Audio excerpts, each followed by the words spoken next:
வணக்கம் நண்பர்களே. TNPSC exam ப்ரிப்ரேஷனுக்கான இந்த வீடியோவில் இன்றைக்கி நம்ம என்ன பார்க்க போகிறோன்னா 8th தமிழ் இயல் 6க்கான ஒன்லைனர்ஸ் பார்க்க போகிறோம். வாங்க இப்போ வீடியோக்குள்ளே போகலாம்.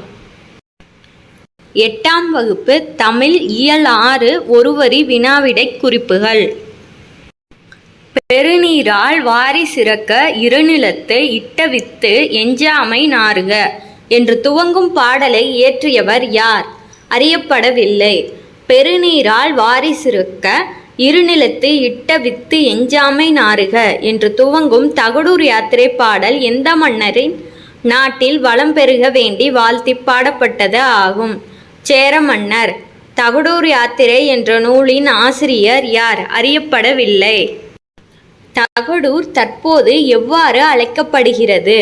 தர்மபுரி. தகடூர் யாத்திரையின் சில பாடல்கள் எந்த தொகுப்பு நூலில் கிடைக்கின்றன? புறத்திரட்டு.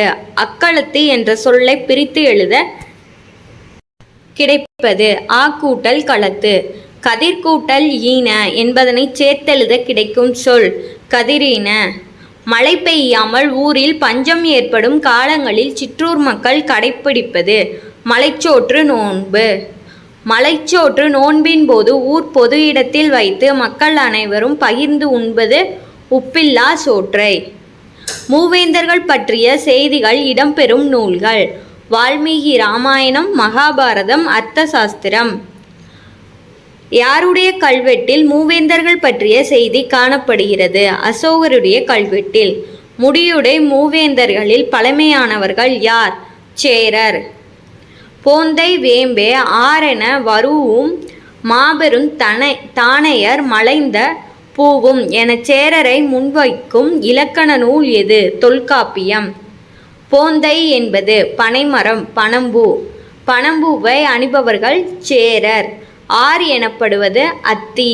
அத்தியை சூடுபவர்கள் சோழர். வேம்பை சூடுபவர்கள் பாண்டியர். சேரர்களின் நாடு எவ்வாறு அழைக்கப்படுகிறது? குடநாடு. சேரர்களின் தலைநகர் எது? வஞ்சி. மேற்கு மலைத்தொடரில் தோன்றி அரபிக்கடலில் கலக்கும் பேரியாற்றங்கரையில் இருந்த வஞ்சி நகரை வேறு எந்த பெயரால் அழைத்தனர்? கருவூர். தொண்டி, முசிறி, காந்தளூர் என்பன சேர நாட்டின் டேஸாக விளங்கின துறைமுகப் பட்டினங்களாக. சேரர்களின் கொடி டேஸ் ஆகும்? விற்கொடி. பண்டைய சேரநாடு என்பது இன்றைய எந்தெந்த பகுதிகள் இணைந்த பகுதியாக விளங்கியது என்பர்? தமிழ்நாட்டின் சேலம், கோவை மாவட்டங்களின் பகுதிகளும் கேரள பகுதிகளும். கொங்கு நாடு என்று பெயர் பெற்ற பகுதிகள் எவை? சேலம், கோவை. வடக்கே பெரும்பாலை, தெற்கே பள்ளிமலை, மேற்கே வெள்ளிமலை, கிழக்கே மதிர்க்கரை என 4 எல்லைகளுக்குட்பட்ட பகுதியாக கொங்கு மண்டலம் விளங்கியதாக குறிப்பிடும் நூல் யாது? கொங்கு மண்டல சதகம். கொங்கு மண்டல சதகம் என்ற நூலை எழுதியவர் யார்? கார்மேக கவிஞர். இன்றைய கொங்கு மண்டலத்தோடு சேர்ந்த தமிழக மாவட்டங்கள் யாவை? நீலகிரி, கோயம்புத்தூர், திருப்பூர், ஈரோடு, நாமக்கல், திண்டுக்கல், சேலம், கரூர் மாவட்டங்களின் சில பகுதிகள். கொங்கு நாட்டு பகுதியை வளமாக்கும் ஆறுகள் எவை? பவானி, காவிரி, நொய்யல், ஆண்பொருணை. ஆண்பொருணை என்று அழைக்கப்படும் ஆறு எது? அமராவதி. எந்த மூன்றும் ஒரு நாட்டு மக்களின் நாகரிக நல்வாழ்விற்கு அடிப்படைகளாகும் என்பர்? உழவு, கைத்தொழில், வணிகம். கடல் வணிகத்தில் சேர நாடு சிறப்புற்றிருந்ததன் காரணம் என்ன? சேர நாட்டின் இயற்கை அமைப்பு. கடற்போரில் வெற்றி பெற்றமையால் செங்குட்டுவன் எவ்வாறு அழைக்கப்பட்டார்? கடற்பிறகையொட்டிய செங்குட்டுவன். சேரர்கள் அடக்கிய கடற்கொள்ளையர்கள் யார்? கடம்பர். சேரர்களின் துறைமுகங்களில் சிறந்தது முசிறி. மீனோடு நெற்குவையி மிசையம்பின் மனைமுறுக்குந்து கலந்தந்த பொற்பரிசம் களித்தோணியால் கரை சேர்க்குந்த என்று சேர நாட்டின் ஏற்றுமதி இறக்குமதி குறித்து விளக்கும் நூல் புறநானூறு. சேரர்களின் ஏற்றுமதி பொருட்கள்: மிளகு, முத்து, யானை தந்தங்கள், பட்டு, மணி. சேரர்களின் இறக்குமதி பொருட்கள்: பொன், சித்திர வேலைப்பாடமைந்த ஆடைகள், மென்மை மிக்க புடவைகள், பவளம், செம்பு, கோதுமை. சேர நாட்டின் உள்நாட்டு வணிகத்தில் விலையை கணக்கிட அடிப்படையாக அமைந்தது எது? நெல். நெல்லும் உப்பும் நேரே ஊரிற் கொள்ளி ரோவெனச் சேரி தோறும் நுவலும் என்ற அடிகள் மூலம் சேர நாட்டில் உப்பும் நெல்லும் ஒரே மதிப்புடையவனாக இருந்தன என விளக்கும் இலக்கியம் அகநானூறு. கிழக்கு தொடர்ச்சி மலையும் மேற்கு தொடர்ச்சி மலையும் சந்திக்கும் இடம் நீலகிரி. நீலகிரியில் உள்ள தொழிற்சாலைகள் எவை? தேயிலை தொழிற்சாலைகள் மற்றும் தைல யூக்கலிப்டஸ் எண்ணெய் தொழிற்சாலை. புகைப்படச் சுருள் தயாரிப்பு தொழிற்சாலை எங்குள்ளது? நீலகிரி. துப்பாக்கி வெடிமருந்து தொழிற்சாலை எங்குள்ளது? நீலகிரி. கோயம்புத்தூர் முன்னர் எவ்வாறு அழைக்கப்பட்டது? கோவன்புத்தூர். கோவையில் பயிரிடப்படுபவை நெல், வாழை, கரும்பு, காய்கறிகள், பூக்கள். கோவையில் உள்ள தொழிற்சாலைகள் பஞ்சாலைகள், நூற்பாலைகள், மின்சார பொருட்கள், எந்திரங்கள், வீட்டு உபயோகப் பொருட்கள். தமிழ்நாட்டின் ஹாலந்து என்று அழைக்கப்படும் ஊர் திண்டுக்கல். திண்டுக்கல் பின்வரும் எதன் உற்பத்தியில் முதலிடம் வகிக்கிறது? மலர்கள். பூட்டுத் தொழிற்சாலைகள் நிறைந்த தமிழக மாவட்டம் எது? திண்டுக்கல். திண்டுக்கல் ஆனது எந்த தொழிற்சாலைகள் நிறைந்த மாவட்டம்? அரிசி, தோல். திண்டுக்கல் மாவட்டத்தில் சுங்குடி சேலைகளுக்கு புகழ்பெற்ற ஊர் எது? சின்னாளப்பட்டி. தமிழகத்தில் மஞ்சள் சந்தை நடைபெறும் இடம் எது? ஈரோடு. பரப்பளவின் அடிப்படையில் ஈரோடு தமிழ்நாட்டின் எத்தனையாவது பெரிய நகரமாக விளங்குகிறது? இரண்டாவது. மிகச்சிறந்த பின்னலாடை நகரமாக விளங்குவது? திருப்பூர். இந்தியாவின் முதல் ஆயத்த ஆடை பூங்காவான நேதாஜி ஆயத்த ஆடை பூங்கா எந்த மாவட்டத்தில் அமைந்துள்ளது? திருப்பூர் மாவட்டத்தில்.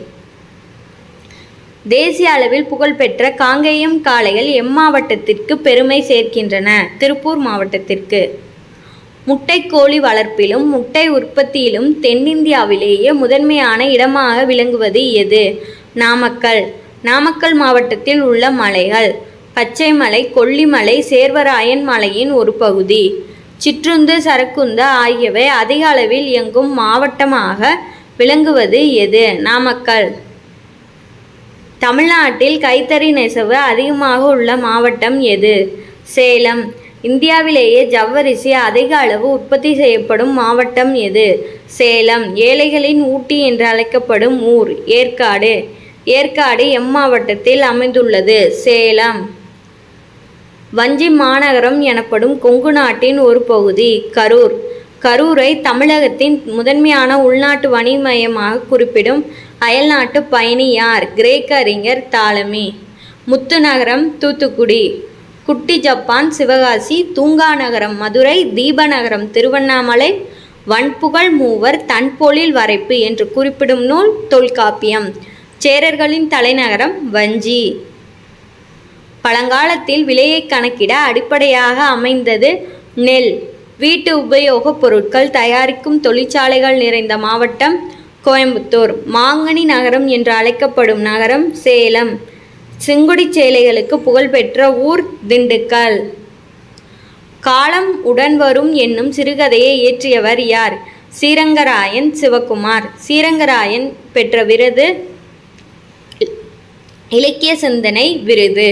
ஸ்ரீரங்கராயன் சிவகுமார் எந்த ஊரைச் சேர்ந்தவர்? கன்னிவாடி.